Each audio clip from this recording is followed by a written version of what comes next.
আসসালামু আলাইকুম ওয়া রাহমাতুল্লাহি ওয়া বারাকাতুহু। আজকে আমরা সহিহ বুখারী প্রথম খণ্ড হাদিস নাম্বার 22 আলোচনা করে থাকব। আমরা কিন্তু বই আকারেই কথা বলি যাতে আমাদের ভুল কম হয়, আলহামদুলিল্লাহ।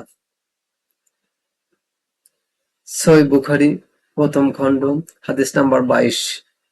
আবু সাঈদ খুদরি রাদিয়াল্লাহু হতে বর্ণিত, নবী সাল্লাল্লাহু আলাইহি ওয়াসাল্লাম বলেছেন, বেহেশতবাসীরা জান্নাতে এবং জাহান্নামীরা জাহান্নামে প্রবেশ করবে।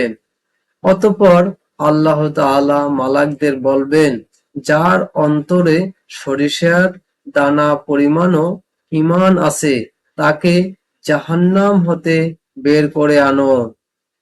তারপর তাদের জাহান্নাম হতে এমন অবস্থায় বের করা হবে যে তারা পুড়ে কালো হয়ে গেছে।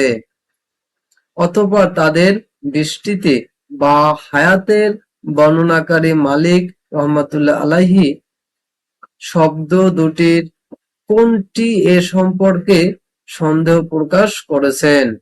নদীতে নিক্ষেপ করা হবে, ফলে তারা সতেজ হয়ে উঠবে, যেমন নদীর তীরে ঘাসের বীজ গজিয়ে ওঠে। তুমি কি দেখতে পাও না?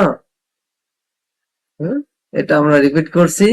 তুমি কি দেখতে পাও না সেগুলো কেমন হলুদ বর্ণের হয় ও ঘন হয়ে গজায়?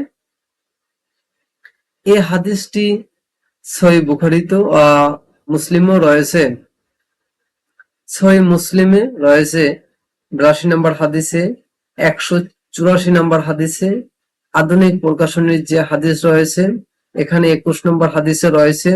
ইসলামিক ফাউন্ডেশন কর্তৃক যে হাদিস রয়েছে এখানে 21 নম্বর হাদিসে রয়েছে। আলহামদুলিল্লাহ, আমরা 22 নম্বর হাদিস ক্লাস রূপে শেষ করলাম, আলহামদুলিল্লাহ। আর ইসলাম প্রচারের স্বার্থে আমাদের সাথে থাকবেন, আমাদের সোশ্যাল মিডিয়ার প্ল্যাটফর্ম গুলো এগুলোর সাথে থাকবেন, আলহামদুলিল্লাহ। আর